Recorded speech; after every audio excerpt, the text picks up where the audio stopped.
এই মুহূর্তে যে গুরুত্বপূর্ণ খবরের দিকে নজর রাখবো, কালিয়াগঞ্জ উপনির্বাচনে জেতার পরে তৃণমূলের সমর্থকরা বিজয় উল্লাস করে এবং সেখানে বোম ফাটায় এবং একটি বোমের আঘাতে একটি 13 বছরের বাচ্চা প্রাণ হারায়। উপনির্বাচনের গণনাতেও ঝরল রক্ত। সোমবার কালিয়াগঞ্জ বিধানসভা উপনির্বাচনের ফলাফল ঘোষণা হওয়ার আগেই মর্মান্তিক ঘটনা ঘটল কালিয়াগঞ্জে।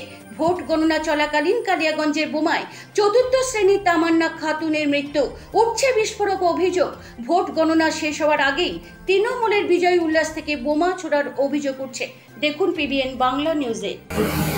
পশ্চিমবঙ্গে নির্বাচন হবে আর রক্তপাত হবে না, এটা কি তৃণমূল কংগ্রেস চায়? আজকে পশ্চিমবাংলা শুধু নয়, ভারতবর্ষের বিভিন্ন রাজ্যে উপনির্বাচনের রেজাল্ট হয়েছে।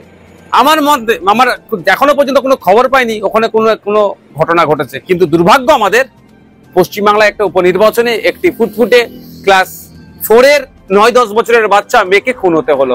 অভিযোগ কি? যে তৃণমূলের ছোড়া বোমের আঘাতে ওই বাচ্চা মেয়েটির মৃত্যু হয়েছে। হ্যাঁ, আমি আবারও বলছি, পশ্চিমবঙ্গে নির্বাচন হবে আর পিছড়েভাগের মুসলমান খুন হবে না, পশ্চিমবঙ্গের নির্বাচন তো অসম্পূর্ণ থাকবে।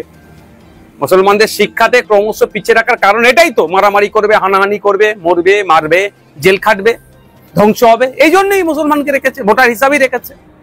মারামারি করার জন্য লাঠিয়াল হিসাবে বানিয়ে রেখেছে, মানুষদেরকে করার চেষ্টা করছেন। আমরা যারা এর বিরুদ্ধে কথা বলি ওই জন্য আমাদের উল্টা আমাদেরকে দোষারোপ করা হয়। এই যে ঘটনা ঘটেছে, রাজ্য সরকারকে প্রকাশ্যে ক্ষমা চাওয়া দরকার। সাথে সাথে ওই যারা দুষ্কৃতী সমাজ বিরোধীদের দাপাদাপি যারা চলছে তাদেরকে ধরে ঘাড় ধরে জেলের মধ্যে রাখা দরকার। আমি ওই পরিবারকে সমবেদনা জানাই এবং গভীর উদ্বেগের সাথে বলছি, আমার পশ্চিমবাংলা কোন দিকে এগিয়ে যাচ্ছে। সামান্য একটা উপনির্বাচন, এখানেও যদি খুন হতে হয়, এখানেও যদি হিংসা হয়, তাহলে 2026-এর নির্বাচন কিভাবে হবে? ইলেকশন কমিশন অফ ইন্ডিয়া কি করছে? সম্পূর্ণরূপে পশ্চিমবাংলায় শান্তিপূর্ণ নির্বাচন করতে ব্যর্থ হয়েছে। আমি আশা করবো এর থেকে শিক্ষা নিয়ে আগামী দিনে 2026 নির্বাচন আসছে, শান্তিপূর্ণভাবে নির্বাচন করবে।